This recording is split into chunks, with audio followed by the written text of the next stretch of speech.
Chapter 18. The exterior of the exam center was painted black.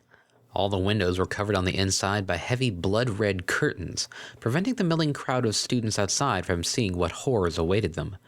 An abstract sculpture was embedded in the ground near the doorway, in the form of a mare cowering from unseen foes. An icy wind picked up, shearing through what little clothing the students wore. From atop the building, a crow cawed harshly. Octavia swallowed nervously, feeling very small in the shadow of such an imposing building. It doesn't really fill you with confidence, does it? No, Bonbon replied in a small voice. No, it doesn't. You two are such babies, Vinyl muttered under her breath, earning a nod of agreement from Lyra. Things were still a little weird between them, but the looming exams had given them a shared purpose, namely, keeping their friends from freaking out. I can still fail this and still pass the unit, Octavia squeaked. You're not going to fail, replied Vinyl flatly. If worst comes to worst, we can have Cy pull some strings about the whole discouraging you from studying thing. I doubt even he could revert a bad grade. With an ominous creak, the door swung open. Unfortunately, rather than an eldritch creature dripping with the blood of innocent students, something infinitely more horrifying appeared in the doorway. A middle-aged stallion with thick black glasses and a light brown coat. His monotonous voice brought hush to the nervous rabble. All the students taking the psychology exam, please follow me. No talking. Once the exam begins, you'll not be allowed to leave until it is completed or time runs out. He turned and stepped back inside the building. The front of the crowd drifted forward uneasily, none wanting to be the first to the door. Octavia's breathing became shallow as Vinyl shuffled forward to follow them. The cellist's hooves remained rooted in the ground, as rigid as tree trunks. Vinyl, she tried to call, but all that came out was another breathless squeak. Luckily, the DJ noticed she wasn't following and doubled back. What's up? Come on, we gotta go in. I can't. She hoped her wide eyes would be enough to convey her terror. Almost half the students were inside now. Yeah, you can. Trust me, you'll do fine.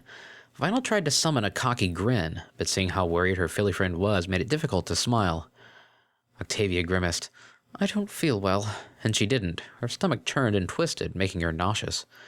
Vinyl frowned and raised a hoof to take Octavia's temperature. Sighing, she let it drop to the ground. It's just nerves, I promise you. When you sit down and open the booklet, you're going to feel really silly for being worried. You've got this, Philly. The unicorn looked back at the quickly thinning group of students. Only a few dregs remained. And, if worst comes to worst, look at me and wink 3 times, and I'll make a distraction or something that ruins the exam so you get to retake it. You would do that? Octavia asked incredulously. University exams were no laughing matter. They decided the future of many students, and ruining one would bring heavy consequences. For you, finally, Vinyl managed to crack a confident smirk. Damn straight. The cellist barely resisted the urge to engulf her filly friend in a grateful hug and settled for a shaky smile. Just knowing that she had a way out, no matter how risky, helped ease her anxiety. Thank you. The DJ puffed out her chest. It's my job. Now come on, let's go wreck this thing. I have felt everything, ever. Octavia rested her head on the table and covered it with her hooves. The ambient noise of the university tavern did little to put her mind at ease. It was full of students with shaking, battle-worn hooves and sunken eyes that had seen too much. Such was the hour after a university exam. Am I going to have to spend all night reassuring you? Vinyl muttered, her patience having run dry in the first 5 minutes of the ordeal. If anybody fails, it'll be me. At least you have the brains to get a good grade. The unicorn took a sip from her non-alcoholic cider and placed the mug back on the table before adding, I kinda wish you'd use the escape plan. At least then I could chalk up my bad score to being crazy. Oh, stop putting yourself down. It's getting tedious, Octavia snapped. Vinyl glared at her and started to reply, only to catch herself and take a deep breath. Babe, we're stressed out. Let's just try to forget about school and chill out, okay? Oh, Celestia, we have our musical theory exams in an hour, the cellist exclaimed, abruptly sitting upright. And then my history exam is an hour after that. In what was becoming a disturbingly common occurrence, Vinyl took the responsible role and pushed her own feelings aside in order to soothe Octavia. Relax. Even though we're studying different kinds of music, our exams are in the same room. I checked. We can do the same thing we did for psychology. Well, what about history then? I won't be in there with you physically, but, I'll be there in spirit? She finished hopefully. I'm doomed, came the muffled reply as head met table once more. Vinyl sighed and looked across the crowded room. In a corner booth, Bonbon was slowly rocking back and forth while Lyra hugged her. It was tempting to yell another gay joke at them, but in the wake of the exam, she decided to leave the ceasefire unbroken. If they were a couple, cool. If not, cool. After all, wasn't that how she wanted ponies to treat her own relationship with Octavia? Look on the bright side. It'll all be over after today. Smiling reassuringly, Vinyl reached across the table and touched Octavia's right forehoof. Just get through this day, and that's it. The cellist looked up and hesitantly returned the smile. I don't suppose you have a spell that will take us to tomorrow morning? Nope, she lowered her voice. But if you follow me back to our room, I can make time fly. Octavia giggled and nodded. Okay, then. It took a moment for the words to register in the DJ's brain. Wait, really? I mean, I was just trying to be cheesy. And if you want to. Her Philly friend just kept smiling as she left the table. Vinyl almost knocked it over in her hurry to follow. The atmosphere outside the building where the music exams would take place was much less foreboding than the psychology building. Either that or the massive release of endorphins had given the couple rose-tinted vision. Regardless, the two mares felt absurdly confident as they waited for the door to open. We have this, Octavia stated with determination. God, whispered Vinyl as she tried to scrub the remains of a blush from her cheeks. It's God. We got this. But that doesn't make sense. God is past tense and... Octavia was saved from having to launch into a full explanation by the exam coordinator, pushing open the door, waving once, and retreating inside without ceremony. This time, the pair moved forward without hesitation. Just before they stepped inside, the unicorn nudged her Philly friend. Say it. It's wrong. Just say it. Octavia sighed and tried to look annoyed, but she couldn't help but smile as she replied, We got this. Damn straight. Inside, a maze of desks spaced evenly apart over a large hall greeted them. Upon each desk, a small booklet rested, just like last time. Without even saying anything, they quickly found the middle of the room, where the booklets marked classical and modern ran parallel. They took desks beside each other and watched as their fellow music enthusiasts shuffled into the room. Music. If there was one subject Vinyl and Octavia were prepared for, it was music. Vinyl knew exactly what she was good at and wasn't afraid to shout it out loud.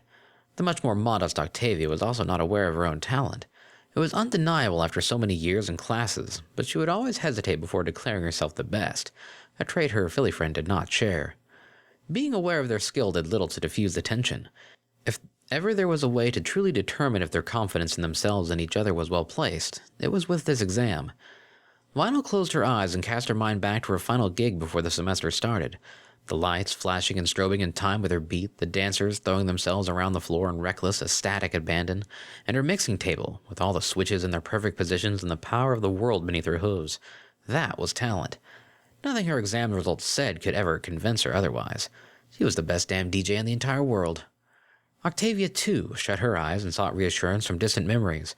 Her first cello instructor, eyes watery with emotion as he watched her perform in her mother's study. He had choked back tears and whispered with a cracked voice, Perfect. The little gray filly had smiled, her mother had frowned, and the instructor had been replaced. His words, however, and what they meant to her, could never be taken away. For the briefest moment, many years ago, she had been perfect.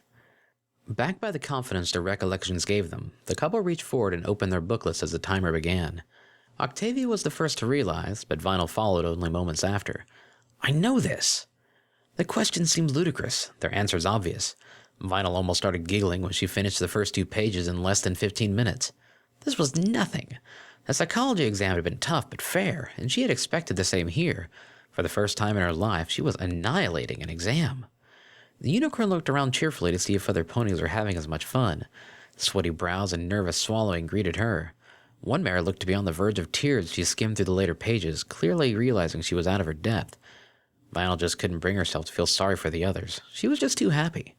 Slowly, she turned to check on her cellist, hoping against hope she was keeping cool. She really didn't want to have to use their disruption plan, but if Octavia needed it... The desk beside her was empty. The booklet and her filly friend were gone. Vinyl's heart sped up. She silently scanned the room, a heavy weight in her gut.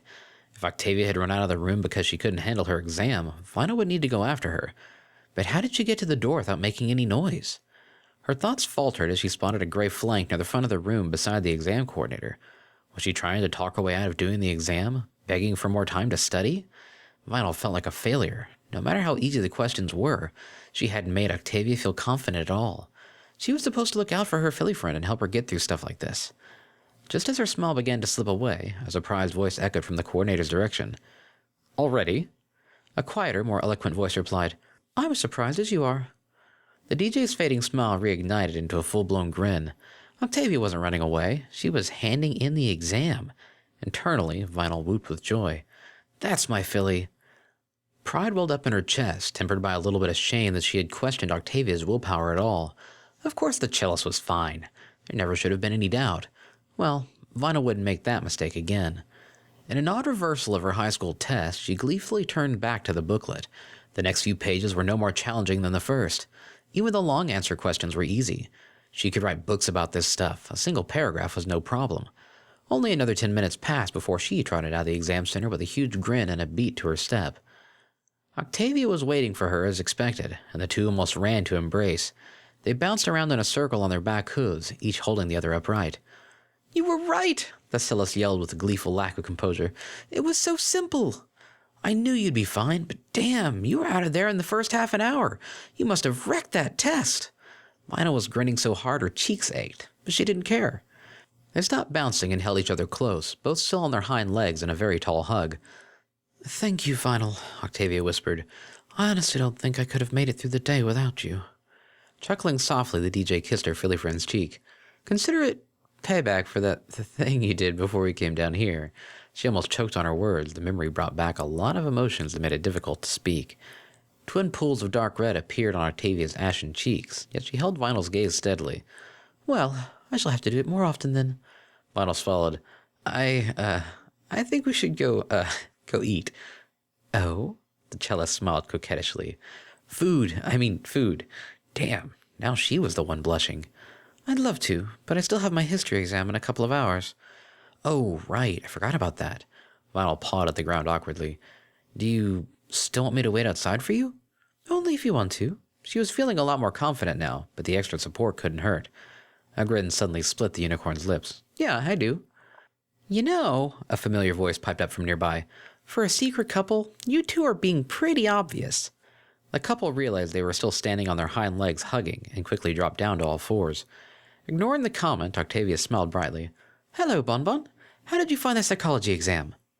The cream-colored mare shrugged and inspected her left hoof.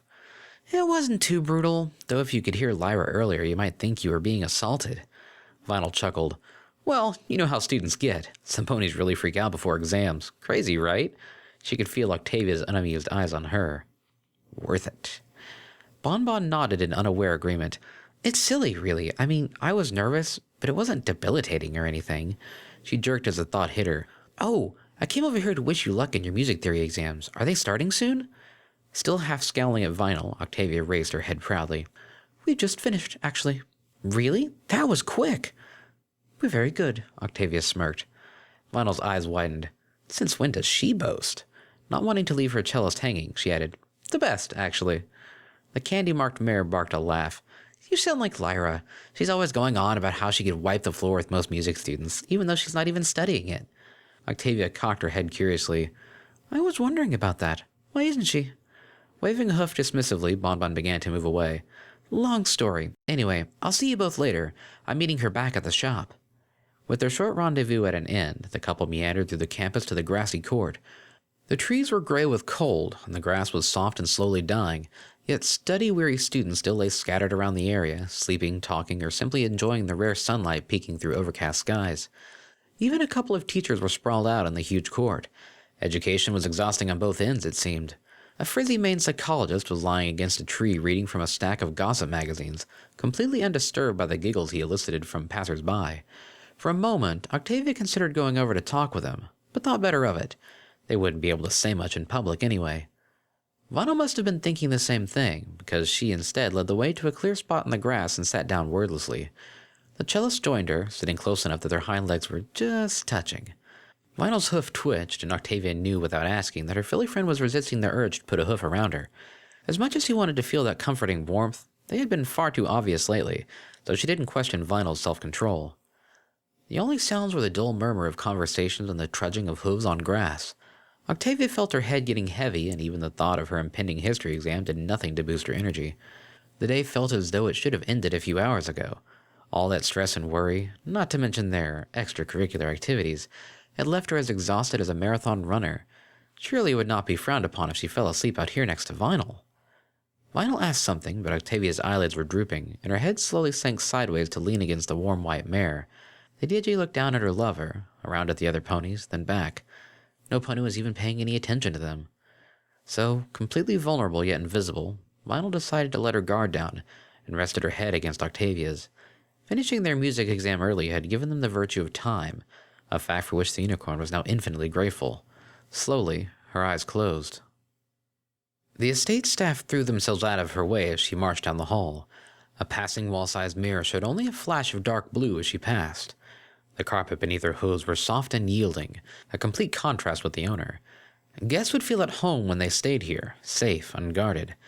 Everything, from the warm glow of the lights to the unconfronting shade of pale blue on the walls, was designed to put ponies at ease. At the end of the hall, she pushed through a grand double door into her bedroom. The term luxury suite didn't even begin to describe it, but she swept past the priceless decorations and made straight for her dresser. The wood was polished and old, carved by expert hooves, but it was the items atop the dresser that held her attention. A small ornate jewelry box and 3 framed pictures, one of which was face down.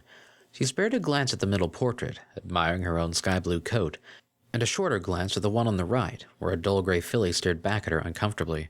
The face-down frame was ignored entirely. She opened the jewelry box with a single perfectly sculpted hoof and retrieved its contents with another, an impressive silver necklace with an azure gem. She slid it around her neck with practiced ease and smiled with satisfaction when the latch locked immediately. Hesitant knocking from behind her quickly destroyed that smile. She turned quickly, ignoring the way her mane flicked in the opposite direction. "Yes?" she asked expectantly. A member of the estate staff, a timid young mare with an hourglass on her flank, swallowed nervously before replying. "We've begun packing everything as you requested, madame." "Good." The mare made no move to leave. "May I ask a question?" "You may."